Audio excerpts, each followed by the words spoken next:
Oscar grimaced. Don't worry, we'll get you sorted out, Seb reassured him. Okay, the primary rule of book wandering is that you must keep the copy of the book with you when you travel. But I didn't have a book with me when I went into Alice in Wonderland or Anne of Green Gables, Tilly interrupted. You were with a character from the book. Characters can take you in and bring you out, and in fact, we find that if you book wander with a character, they do have a lot more control than if you wander in by yourself. If you do wander in by yourself, characters will believe you to be part of the story, even if your presence is quite inexplicable. They may wonder why you are in a particular place, but they won't question your fundamental existence. But if a character pulls you into their story, like Anne did to you from Pages and Company, they will remember where you are really from. Anne knew that you and Oscar weren't part of her book, didn't she? But no one else did. Tilly nodded. We actually discourage that style of travel, as you are reliant on the character to get you out again, and it's not always obvious without a tracking stamp which copy of the book you're in. Oh, Tilly said, her face scrunching in sadness. Does that mean that Anne wouldn't remember me if I went into Green Gables by myself? I'm afraid not, Seb said, but we don't have much time, so shall we begin? He leaned across the table and flicked through the opening pages, which were glossaries of vocabulary, and on the first page, which was a drawing of a boy holding a basketball with the word Peter on the opposite page. So first of all, I'm going to ask you to read a whole book. It will take you only a few minutes. You can book wander without doing this first, but it will give your imagination into gear. And the better you know a story, the safer you'll be inside. Oscar, you may as well read the other one too at the same time. Kill two birds with one stone and all. Just read as you normally would. Tilly and Oscar exchanged a skeptical glance, but Seb nodded them on, so we turned to their books. It took them only 2 or 3 minutes to read them. They were so simple and short. The two of them looked up unexpectedly at Seb. When you read yourself into a book, you read yourself into a specific moment. If you start at the start, you'll travel to the start, etc. You have control over where you visit. You should never travel within 10 pages of the end of a book. Why not? Oscar asked. Endings are unpredictable, Seb explained.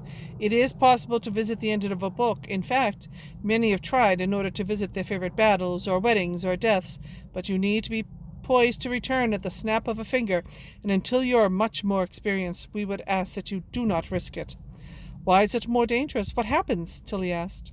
If you don't time it just right, you can get rather stuck in the end papers, Seb said. Sorry, what are end papers? Oscar asked. Oh, no need to apologize, Seb said. Lowercase end papers. The leaves at the very beginning and the end of a book, sometimes stuck inside the cover. Uppercase end papers are the negative matter at the end of a book that acts as sort of a cushion to bounce characters back if something goes wrong, so we can find them and put them back into their stories. It's a safety net for characters, not for readers. It's a theoretical nothing space for readers. The story has ended, but you're still in the book, and it can be very tricky to get back from there. The usual rules don't apply. Oh, there are a lot of rules, Oscar muttered. There are a lot of risks, said Seb. Remember, this isn't a game, Oscar. We're trying to keep you safe. Pay attention. This bit is important, Seb went on, straightening his glasses. To get back out of a book, you must reread the last line from the same copy of the same book. And we won't get stuck in the end papers that way? Tilly asked. An excellent question, Tilly, but no, Seb replied. If you read the last line, it's as if you're inserting your own full stop or typing the end. It works like a command, an instruction. The end paper are where you'll wind up if you're wandering near the end of a book and you let it finish without you leaving. But it's nothing to worry about. Just make sure you stick to reading the last line and you'll be fine. A book will return you safely to whichever bookshop or library you read yourself in from. But what happens if you're reading at home? Oscar said. Wouldn't it take you home? Book wandering is only possible in bookshops and libraries in our experience. It just doesn't seem to work unless you're in a book or emporium or some kind. You need the potency of all the different books' worlds to get brought together in one space. Seb sat back with a dreamy look on his face. You know when you walk into a bookshop and you see all those thousands of books lined up in front of you?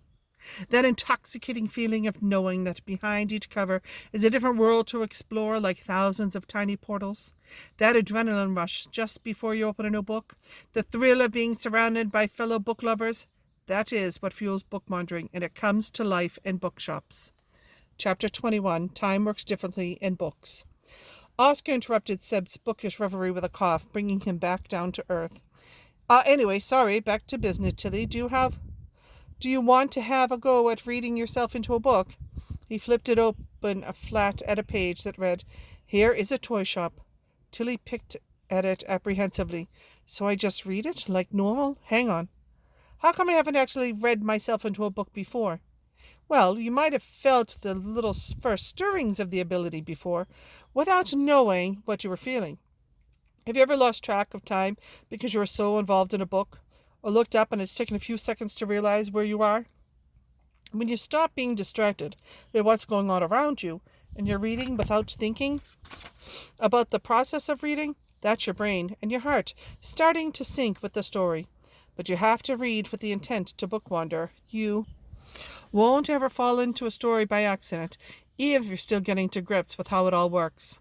We don't really know why different people's abilities kick in at different times. It often happens at about your age as you start to really develop your own individual relationship with books and find your favorites. There also seems to be a correlation with times of change or upset. We think it might be that while you're occupied with other things, it gives the magic inside you a chance to spill out. And once magic has revealed itself, it's very hard to ignore. Book wandering is naturally in you. Tilly, don't worry about getting it right or wrong. The important thing is that you know it's possible because you've done it with Alice and Anne. So just focus on the story and read the line, and remember to keep hold of the book. What happens if I can't get back? I read the last line and nothing happens. What if I lose the book? I should be doing this. None of that will occur, but I can pull you out, if need be. That copy of the book is tethered to the underlibrary, but it's also been registered as a training book, so its borders are more flexible and I can come get you. There are lots of systems the library has in place to allow us to find and help wanderers, but believe me, it won't come to that. Now break a leg, as they say in the theatre. Tilly nodded and took a deep breath. She tried to cut off everything going on around her and simply read. It took her a fraction of a second to read the simple sentence, but instantly that smoky, sweet smell started to billow around her, and the walls of reality began to fold down on themselves. Instead of a fully realized world, all she could see was white. It was like standing in a room of dense white fog. There were no sounds or smells, just white. Tilly started to panic and realized that she had no idea how to contact Seb if something went wrong. But at that moment, a red setter seemed to come from nowhere and bounded past her. She turned as the dog passed her and saw that the toy shop from the book had sprung up behind her. It had turquoise walls with big windows framed in yellow. The windows were stuffed full of all kinds of old-fashioned looking dolls in frothy lacy dresses, plastic cars, teddy bears, and even a rocking horse. The only thing to do seemed to be to follow the dog in through the open door. Inside, a woman in a purple shirt was behind the till, talking to a boy in an orange jumper holding a huge digger toy. A blonde girl in a pink turtleneck was pointing at a doll in a glass case, and the dog was snuffling at a dog toy in the corner. "Hello," Tilly said tentatively as she went in. Both children looked up at her, and the dog kept sniffing the dog toy. "Here is Peter," the girl said, pointing at the boy. "Here is Jane," the boy replied, pointing at the girl. "Nice to meet you. I'm Tilly," she said, giving an awkward half-wave. "I like Peter," Jane said. "I like Jane," Peter said. "Great," Tilly said. "How come there's nothing outside the toy shop?" she asked. "Here is a toy shop," said Peter. "I like the toy shop," said Jane. "Me too," said Tilly. "It's a nice toy shop. Is that your dog?" "Peter likes the dog," said Jane. "Jane likes the dog," said Peter. "Okay then," Tilly said. "I guess we all like the dog.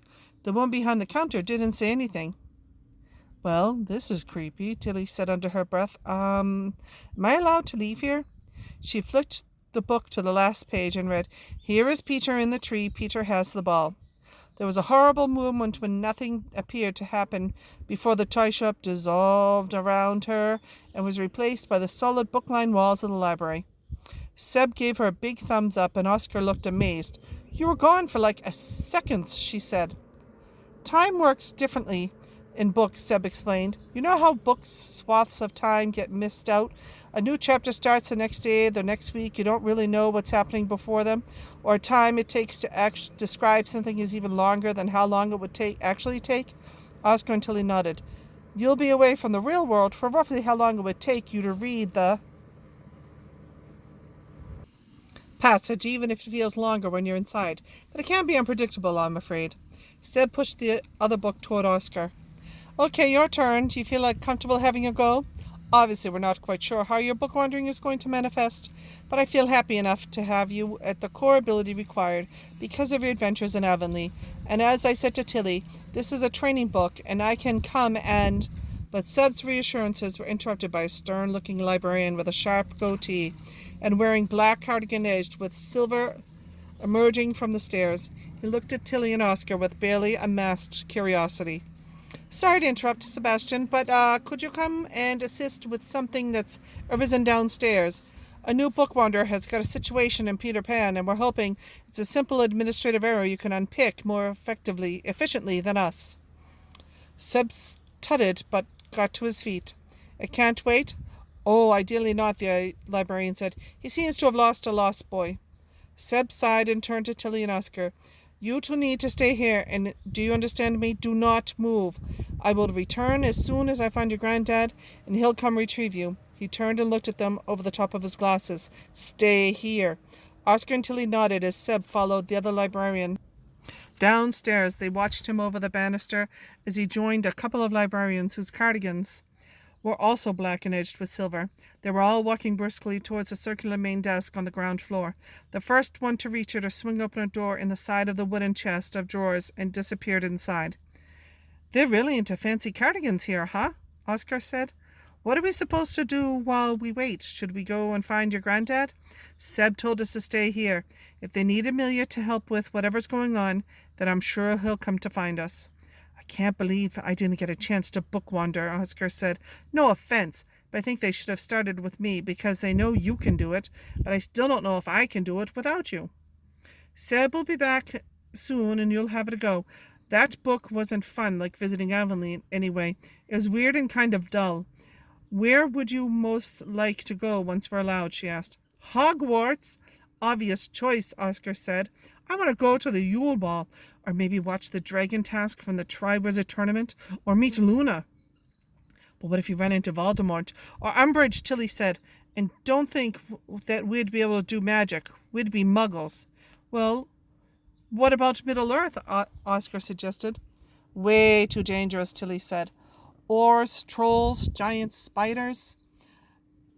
She checked off various monstrosities off her fingers. Fine, Oscar said. Okay, how about Oxford in the Golden Compass? I wouldn't want to run into those child snatchers, Tilly said. Ugh, why are books so dangerous? Oscar said. I guess a book about a nice safe place where nothing happens would kind of be boring and no one would read it, Tilly said, as Oscar wandered down the stretches of shelves looking at the spines. A little bit of danger is okay, though, surely, he said, holding up a book to show Tilly. Treasure Island, are you sure? Isn't that all about pirates and, I don't know, death and betrayal and stuff? Oscar scrunched his nose up. Kind of. They're definitely pirates, but most of them are pretty friendly from what I remember. It was a while ago I listened to the audiobook. We'll just have to make sure we read a bit where there's nothing dangerous happening. He started flicking through the pages as Tilly tried to ignore the slightly sick feeling in her stomach. Oscar, I'm not sure that this is... But she was cut off as Oscar cracked to the spine, grabbed her hand, and started to read.